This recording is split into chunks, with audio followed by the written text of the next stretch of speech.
Assalamualaikum warahmatullahi wabarakatuh. Perkenalkan, nama saya Hotmauli SSTMCAT. Saya merupakan dosen prodi sarjana kebidanan di Universitas Abdurrahman. Di Universitas Abdurrahman saya pengampu beberapa mata kuliah. Salah satu mata kuliah yang saya ampu adalah mata kuliah asuhan kebidanan pada kehamilan. Pada kesempatan kali ini, dalam rangka penyusunan pernyataan diri dosen pada unjuk kerja Tridharma Perguruan Tinggi di bidang pengajaran, saya akan mendeskripsikan mata kuliah yang saya ampu, yaitu mata kuliah asuhan kebidanan pada kehamilan. Mata kuliah asuhan kebidanan pada kehamilan ini merupakan mata kuliah yang wajib dipelajari oleh mahasiswa kebidanan. Mata kuliah asuhan kebidanan pada kehamilan diajarkan pada semester 4 dengan bobot SKS 3 SKS. Mata kuliah asuhan kebidanan pada kehamilan ini merupakan mata kuliah dengan tujuan mahasiswa mampu mengaplikasikan keilmuan kebidanan dan menganalisis masalah dan memberikan petunjuk dalam memilih alternatif pemecahan masalah pada lingkup praktek kebidanan. Capaian pembelajaran mata kuliah atau CPMK dari mata kuliah asuhan kebidanan pada kehamilan ini terdiri dari 16 pencapaian.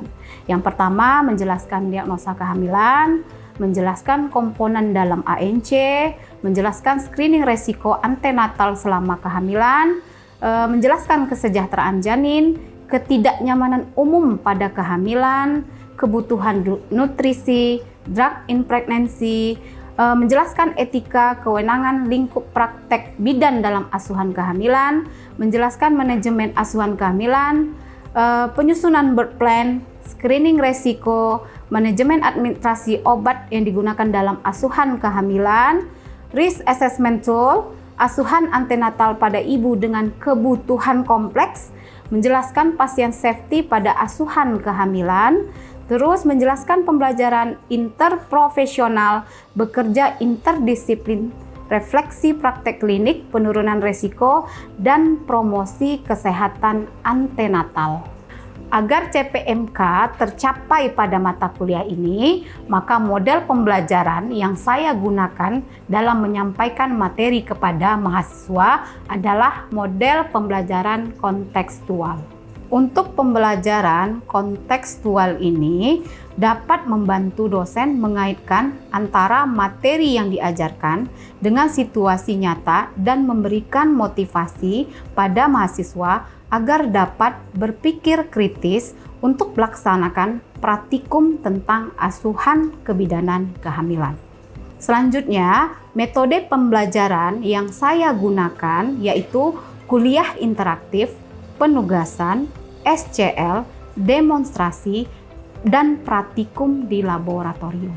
Selanjutnya, metode pembelajaran yang saya gunakan yaitu kuliah interaktif, penugasan, SCL, demonstrasi, dan praktikum di laboratorium. Dalam mata kuliah asuhan kebidanan pada kehamilan ini, mahasiswa nantinya akan dibekali ilmu tentang diagnosa kehamilan, komponen dalam ANC, screening resiko maternal selama kehamilan, ketidaknyamanan umum pada kehamilan, kebutuhan nutrisi, drug in pregnancy, etika kewenangan dan lingkup bidan dalam asuhan kehamilan, manajemen asuhan pada kehamilan, penyusunan birth plan, screening resiko, manajemen dan administrasi yang digunakan dalam asuhan kehamilan, risk assessment tool, asuhan antenatal pada ibu dengan kebutuhan kompleks, dan pembelajaran interprofesional dan bekerja interdisiplin, refleksi praktek klinik, penurunan resiko, dan promosi kesehatan dalam antenatal. Selanjutnya, dalam melakukan penilaian dan mengukur kemampuan mahasiswa secara objektif pada saat menerima materi pembelajaran yang saya berikan, maka indikator penilaian yang saya berikan terdiri atas tugas, keaktifan, UTS, dan UAS.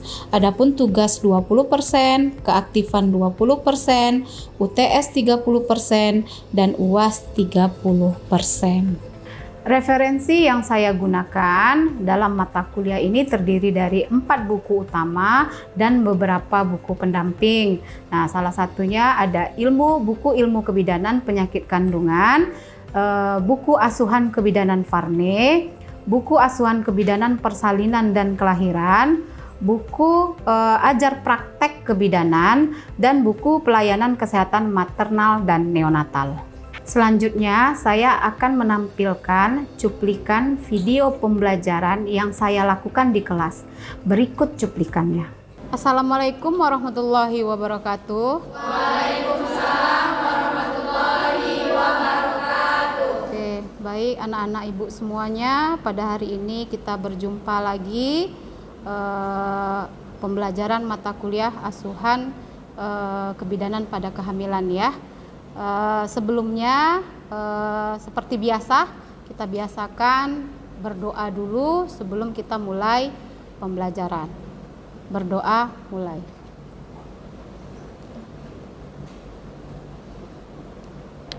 Berdoa selesai. Oke, baik adik-adik, seperti biasa saya absen dulu. Apakah ini hadir semua? Hadir semua, alhamdulillah. Oke, baik adik-adik, seperti yang ibu sampaikan yang pembelajaran sebelumnya, hari ini kita akan mempelajari mengenai manajemen asuhan kehamilan kunjungan awal ya.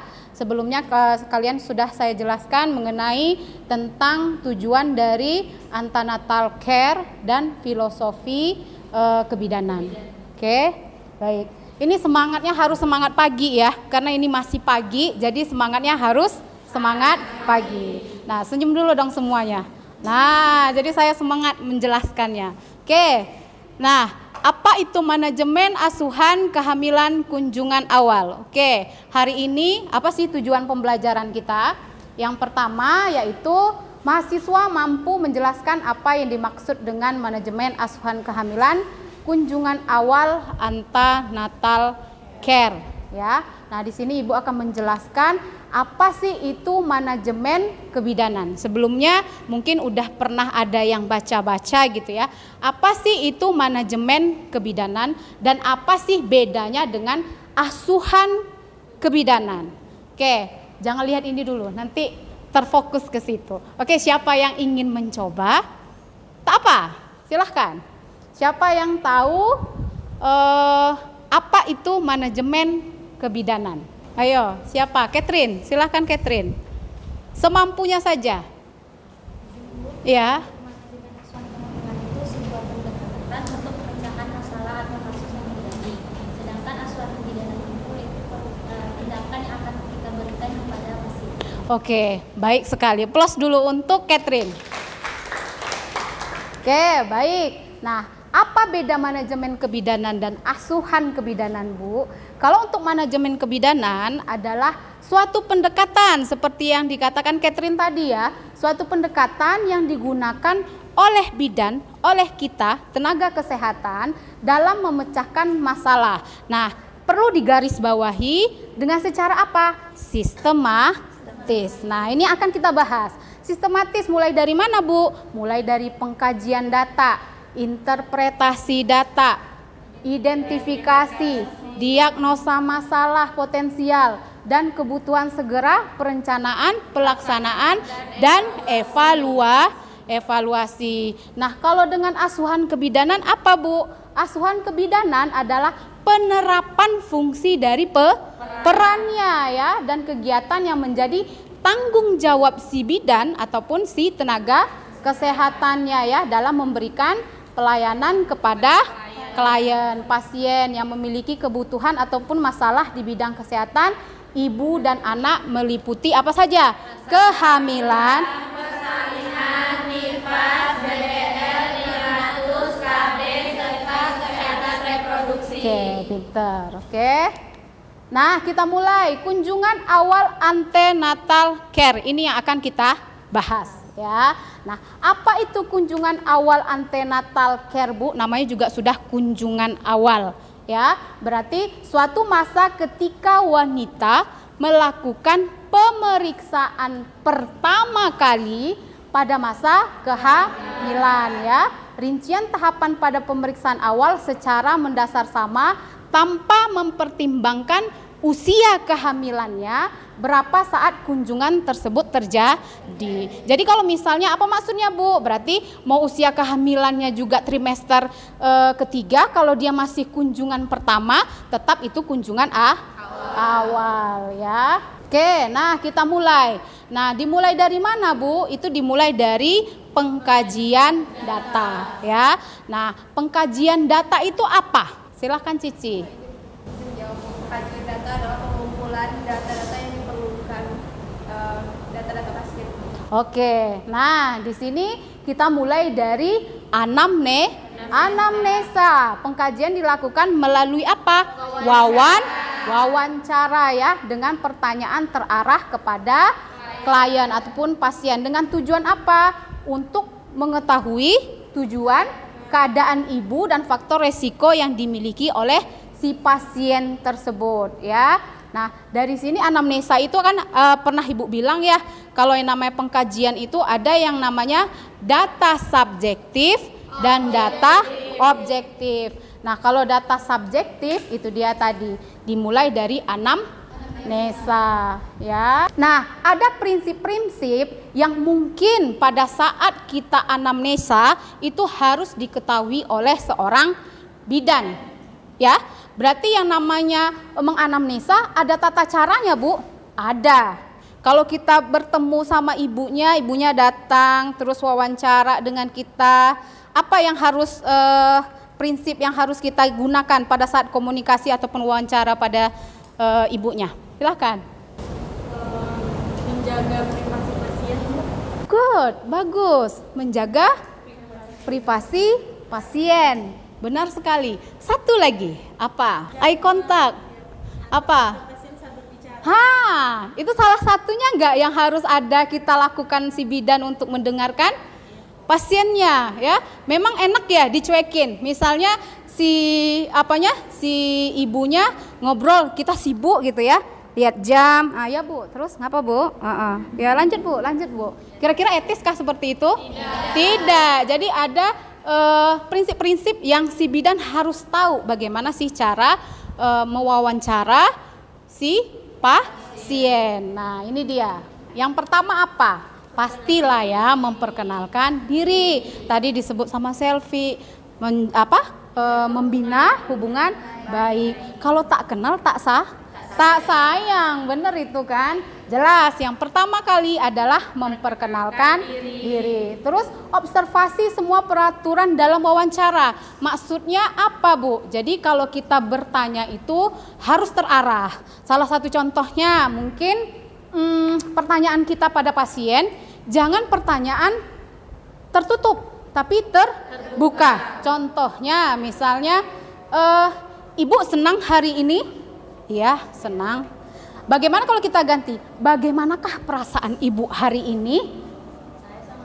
Saya sangat senang Bu. Tadi diantar suami, padahal suami sibuk, tapi dia sempatkan untuk saya. Kira-kira itu pertanyaan bagaimana? Terbuka ya. Terkadang dengan pertanyaan terbuka, nggak perlu kita bertanya, kita sudah dapat informasi dari si pasien gitu. Kita lanjutin ya. Oke. Nah, tadi observasi semua peraturan dalam wawancara seperti contoh yang Ibu sampaikan tadi ya. Yang ketiga, bersikap bijaksana dan menghargai hak-hak wanita. Tadi salah satunya jaga privasi pasien ya. Dengarkan dengan penuh perhatian dan penghargaan ya. Jadi dari postur kita, wajah kita sudah kelihatan tuh si bidan ini antusias nggak yang apa yang saya sampaikan gitu ya. Terus bersikap responsif, memberikan feedback. Ada feedback yang dia ini kan ya sampaikan gitu loh. Misalnya dia bersedih ataupun dia menyampaikan keluhannya gitu ya. Kita antusias gitu menyambut apa yang disampaikannya. Terus lakukan dengan tepat, teliti dan akurat. Terus apa lagi? Beri kesempatan kepada wanita untuk menjawab. Jadi kita nggak usah terburu-buru ya. Dengarkan dia dulu. Dengarkan dengan cermat. Mungkin wanita memberikan pertanyaan berikutnya. Maksudnya apa Bu? Kalau kita mendengarkan pernyataan dari si pasien tersebut, yang ibu bilang tadi, kita nggak tahu mungkin dengan ada yang disampaikannya menjawab apa yang akan kita pertanyakan berikutnya. Jadi tanpa kita bertanya dia udah ngasih tahu gitu loh. Terus apa lagi? Kaji lagi respon yang tidak jelas, pastikan bidan mengerti apa yang ia katakan ya.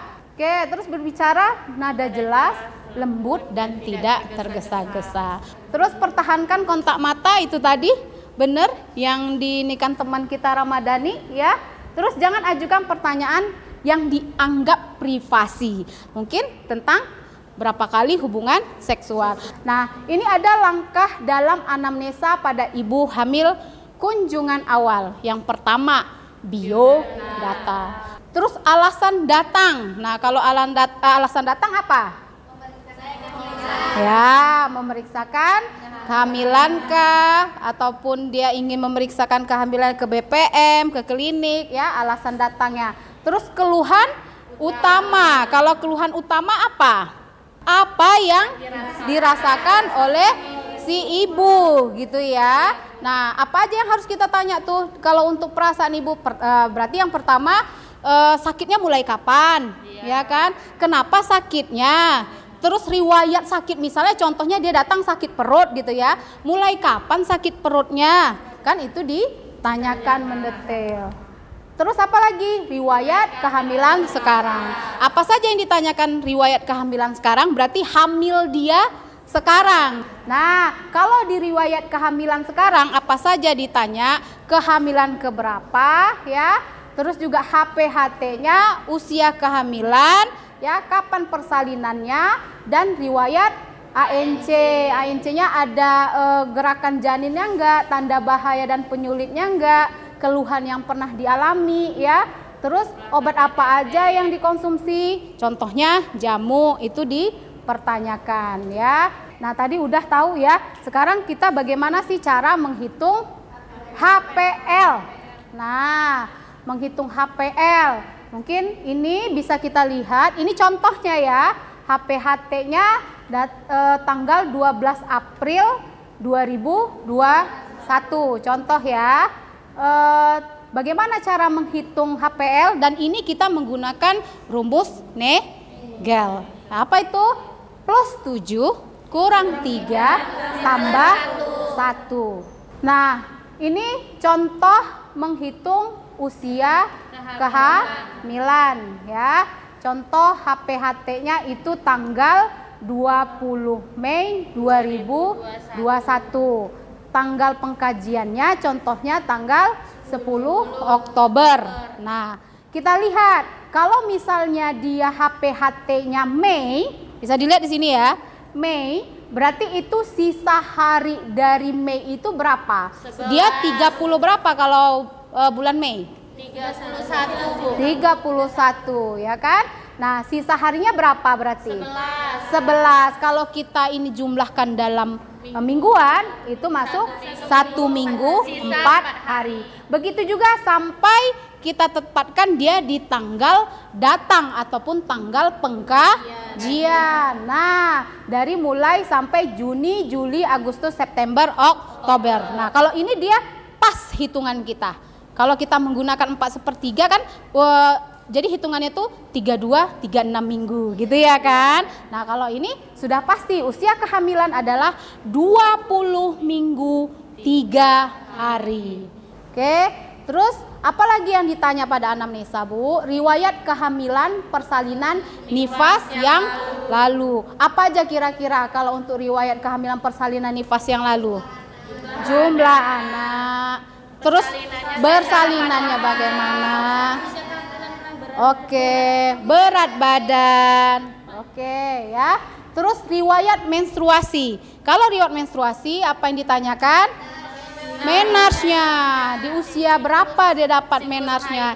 Siklus haidnya. Halangannya bagaimana? Berapa hari? Warnanya, baunya itu ditanyakan ya. Nah, riwayat kesehatan. Apa aja nih yang ditanya kalau riwayat kesehatan? Penyakit yang dialami ya. Riwayat perkawinan yang ditanyakan.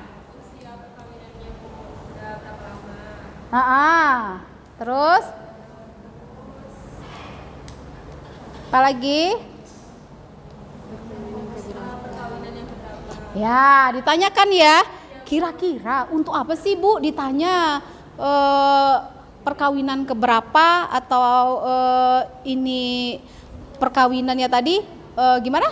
Lama perkawinan. Kalau misalnya mau menanyakan sesuatu hal yang dianggap privasi, harus ada penjelasan kenapa ini ditanyakan. Nah, pintar. Nah, riwayat psikososial spiritual. Kalau itu apa? Hubungan antara suami istrinya bagaimana, dia tinggal di mana, gimana hubungan dia dengan keluarga, bagaimana dengan kehamilan ini gitu ya. Apakah diinginkan, apakah si suaminya menginginkan anak ini, itu kan termasuk ya.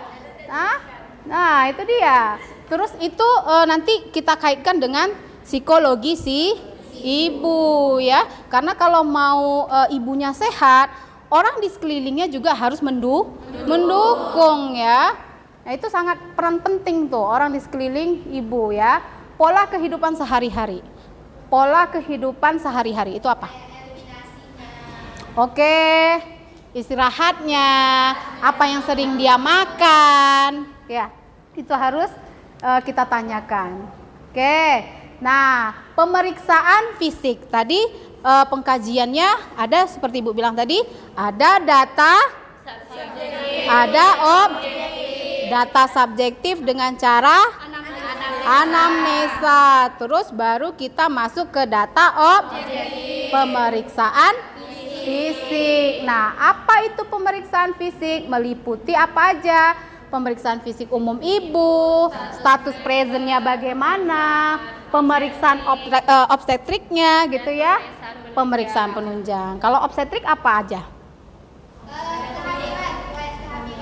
Kehamilannya, yaitu selalu ibu ajarkan bagaimana sih cara menilai ataupun memeriksa. Kalau secara obstetrik, inspeksi,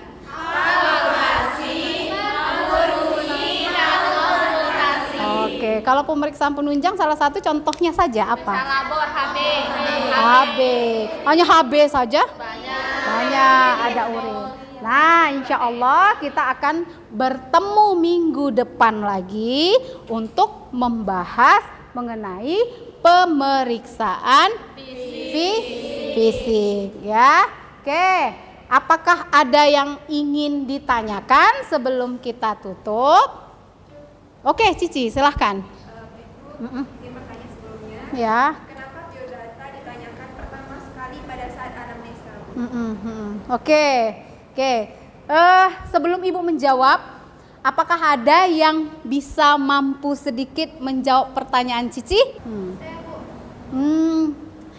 Oke, silahkan selfie lagi. Baik, saya coba menjawab ya. Karena kan mengapa biodata ditanyakan pertama sekali? Karena ada nanti dokumen sebagai arsipan, sebagai dokumentasi seorang bidan untuk mengisi apa keluhannya. Dari tentu kita harus tahu nama ibunya, usia ibunya gitu untuk kebutuhan manajemen dalam kebidanan. Oke, good, pintar sekali. Ada tambahan yang lain? Manyun-manyun aja, senyum-senyum aja. Oke, bagus sekali. Salah satunya yang paling penting adalah yaitu membedakan antara pasien satu dengan pasien lainnya. Itu yang jelas ya. Terus apa lagi? Banyak kegunaannya. Kenapa sih Bu ditanya? Yang pertama nama. Itu tadi identitas untuk supaya nggak gabung gitu ya. Kalau contoh usia, kalau usia perlukah ditanyakan? Perlu sekali, karena kita tahu di usia tersebut ada yang namanya usia reproduksi. Usia reproduksi yang bagus itu umur berapa Bu? 16 sampai 35 tahun ya kan? Ataupun mungkin ada referensi yang menyatakan 20 sampai 35 ya. Berarti kalau sudah dia umurnya itu di bawah 16 ataupun di atas 35, berarti itu ada kita takutnya resiko ataupun penyulit yang akan terjadi pada si ibu. Oke, bagus sekali pertanyaan Cici. Oke, ada lagi? Oke, silahkan Maya. Oke Maya, saya mau dengar suara Maya.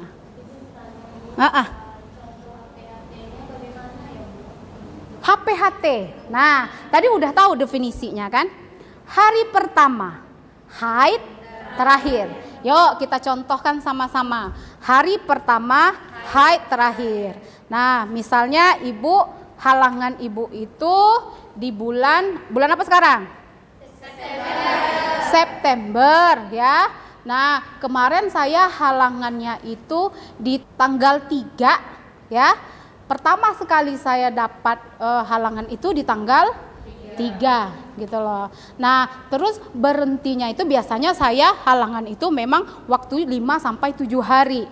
Gitu loh ya. Nah, berhentinya itu di 3, 4, 5, 6, 7, 8. Di tanggal 8 sudah selesai halangan saya. Nah, di manakah HPHT itu hari pertama, haid terakhir, tanggal 3-nya kah atau tanggal 8-nya? Oke, jadi di tanggal 3, bukan di akhir saya mendapatkan halangan, tapi pertama kali saya dapat di bulan tersebut. Jelas Maya? Oke, alhamdulillah. Ada yang ditanyakan lagi? Cukup. Oke, baik adik-adik semuanya. Alhamdulillah, mudah-mudahan apa yang Ibu sampaikan hari ini bermanfaat. Insya Allah kita bertemu lagi minggu depan ya dengan materi apa tadi? Pemeriksaan fisik. Oke, baik adik-adik tetap semangat ya. Nah, tolong diulang-ulang lagi ya apa yang materi yang sudah sampaikan. Jangan lupa dan besok insya Allah kita review. Oke, nah ini ada tugas. Tadi saya kan ada mencontohkan HPHT, HPL. Nah, sekarang saya ada tugas. Silahkan Anda tulis ya. Nanti Ibu ini kan, ya. Ibu berikan nanti tugasnya. Nah, seperti biasa nanti kirim di Spada. Sudah tahu kan cara menggunakan Spada? Alhamdulillah. Oke, mungkin untuk hari ini sekian dulu pembelajaran kita. Seperti biasa ya adik-adik, kita tutup dengan doa majelis. Subhanallah wa bihamdika asyhadu an la ilaha illa anta astaghfiruka. Oke, baik adik-adik, lebih dan kurang Ibu mohon maaf. Wassalamualaikum warahmatullahi wabarakatuh. Waalaikumsalam warahmatullahi wabarakatuh. Terima kasih ya Bu. Sama-sama. Demikianlah proses pembelajaran mata kuliah asuhan kebidanan pada kehamilan yang saya lakukan. Terima kasih saya ucapkan, saya akhiri dengan wassalamualaikum warahmatullahi wabarakatuh.